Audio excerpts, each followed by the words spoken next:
physically had a party. Now that was a fucking epic song. Now that reminds me of a young Armin van Buuren. Well, all I can say is this. You know, it reminds me of Armin van Buuren, Liquid Soul, Yes. when they first came out. Yes, you're right. You're 100% right. And you know what's really funny? I'm over here dancing and I'll be 50 soon and I still got it. I tell y'all, I still got. Look, I ain't got no sweat on my brow.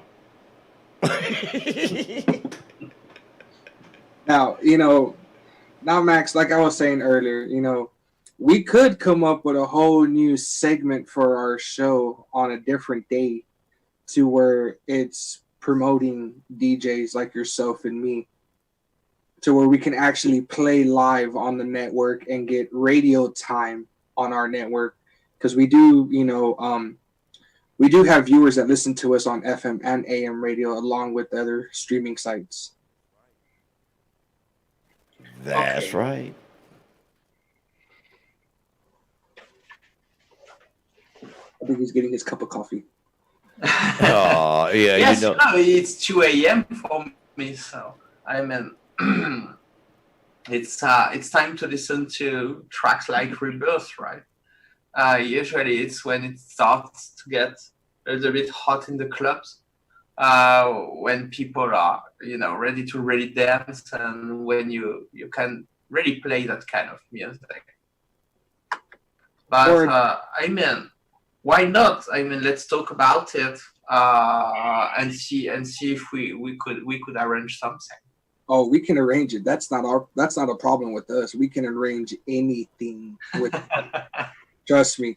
I don't know, preferably, whether you use actual turntables or CDJs or a controller, but I prefer, the turntables, and I do use a controller for small venues because it's a pain in the ass to carry a lot of shit. I'm gonna put it that way. It is, especially when it's just me and my wife.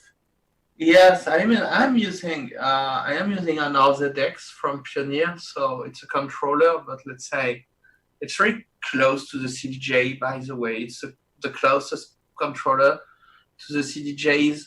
I really like, though, that you have some kind of special effects, and you can also use it as a sampler. So it's opening, some creative things that you can't have on CDJs. From a sound perspective, I'm really fan of the vinyls, but when you want to be mobile, etc., a controller is definitely a nice way to go. And also with the RZX, because for me it's usually, it's not only music, it's like a music and a music video. If your music video is great, you can have really great music with a bad video, it's not making it. If you have a great video and great music, it's awesome.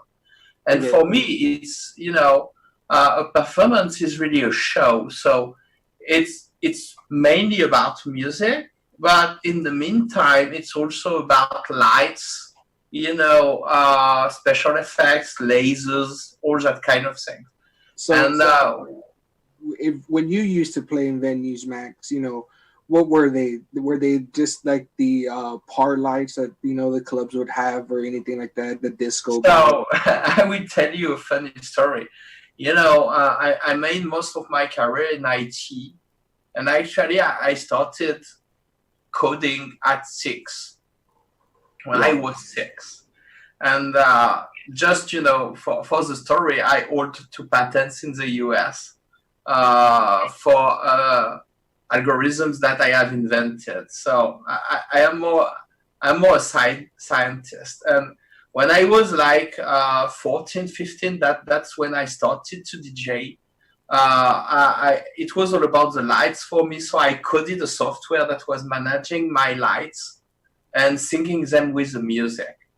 And I did it myself, in my garage, but it was working well. But the funny thing is that a lot of people were surprised to see me, at that time with my CDJs, but also with my desktop computer, because at that time, laptops were not existing, so it was a big fat desktop computer that was sitting next to my tables and controlling my lights, and I was also using it as a sampler because I again, at that time, samplers were barely existing. So I was using my computer, and I was spending hours to prepare my samples to using during my performances. So Max, you're telling me you're one of the original pioneers to the DMX box for the light controlling? Yes. Holy shit. You are my hero. And with the other decks, I'm also able to mix videos. So it's really like something between the lights, the videos, and the controller. And that's definitely something you can do with CDJs. So that's why I'm usually sticking to my controller. Yes, and I know like the controllers, you're able to hook it up to the DMX box, which also controls the lights to your laptop. But yes. What I've learned is that when I use turntables or CDJs, I have this. I got these little deals from a company called Novation. They're called dicers, and it's actually what creates the samples, the loops, the holding trails, and it also controls the tempo of the music and everything. It just made it so much simpler instead of using the crossfader on the turntable itself or the mixer. Yeah, I'm still using my mixers and my crossfader, but usually when I'm sampling, it's using the controller anyway, and I'm preparing things. Or I can, that's the thing with the controller.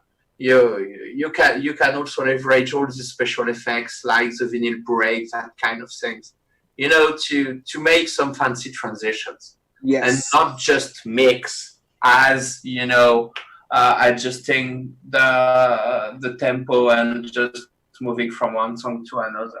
Yes. And that's something you could do live. I mean, CDJs are great, but if you look at it, if you take the most advanced CDJs, I mean, they are providing it with record box inside and a screen so that you can have extended features like in controllers. Yes. Actually, Pioneer was the first company to actually endorse Rekordbox into all their controllers. So when you actually log in, when you connect the controller to your laptop, a Rekordbox automatically pops up on the Serato. Yeah, and I'm actually using the controller along with an XP1 so that, I have more features, and with Rekordbox lights and the DMX controller, you have really a lot of creative possibilities for lights and music. You have your own little concert going on in your house, don't you? Yes. Hey, I don't shame you, man. Sometimes I throw a session here at my own house. I'll put everything up. I'll even put these little bitty speakers, but I'll put up all the lights. I don't care. I like the lights. I like to see myself in the lights when I DJ. Yes, I mean, it's that's why I love people like Eric Pritz or Alan Walker, because when they do shows, it's not only about music, it's also about lights and make people dream. It's just like you're just like, wow. And you remember it as, I've been listening to awesome music, but it was also an outstanding experience. It's what true. Not only, it's not like only a giant club. It's just like, I've been part of something special. Yes. And it's life-changing for some people. I've known some people that they diss electronic music because it has no words sometimes, or it has no meaning behind the song. And if you take to an example, let me give you a good one. Swedish House Mafia's number one hit song in the US, Don't You Worry Child, was so popular in the US because it blew up so big when they played the Electric Daisy Carnival, which the video to the song was actually filmed at. But they're like, okay, they're like, well, I don't like it because they're saying not to worry. I was like, well, they're telling you not to worry because, you know, everything's going to be okay if you listen to the song, not the words. You feel the music. It takes away everything. Now, in my very own, you know, in the late great Avicii, my favorite song from Avicii was Hey Brother. Now that song has one of the greatest meanings in the world behind the words along with the music. Yes, that's true. The thing is, it's all about, you know, what you feel. I feel that with music, sometimes you're able to speak to people and to the unconscious part of their brain. It's just like it does not need to be understandable. You just need to feel it. If you look at it, I mean, classical music does not have any singer. Usually, I mean, it's only music, it's only instruments, and it does not prevent it to be beautiful.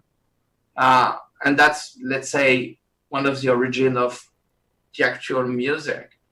If you look at it in another way, if you take the Roses remix by Membek with no ranking, like I think fourth in the Spotify worldwide charts, I mean, the voice has been pitched so high that you can barely understand what the singer is saying. And I mean, the funny thing is that if you look at social networks like TikTok, you have a lot of people that are hearing different words for the very same song. But in the same time, this song is so successful that we can't deny that it speaks to a lot of people. And but like I told you earlier, haters will be haters. You will always have people that will say, you know, you're too commercial, you're not electronic enough, you're too pop, or you are too electronic for me, and that kind of thing. But while there will be haters, I mean, and you know, like you say in the US, haters gonna hate. You will have a lot of people that will feel good with your music, and that's the thing. Thing that, you know, behind most of the hits, and that was really true. I feel in the 80s, the 90s, the early 20s. It's just like they were hits because they were speaking to a lot of people. I feel that when we were younger, you know, music was a little bit less commercial to some extent because people could blow up just because, you know, they were great. I would love these times to be back, but I mean, we have to live in our own time now. But the internet and the streaming, etc., is a great way to distribute our music. I'm still wondering, though, you know,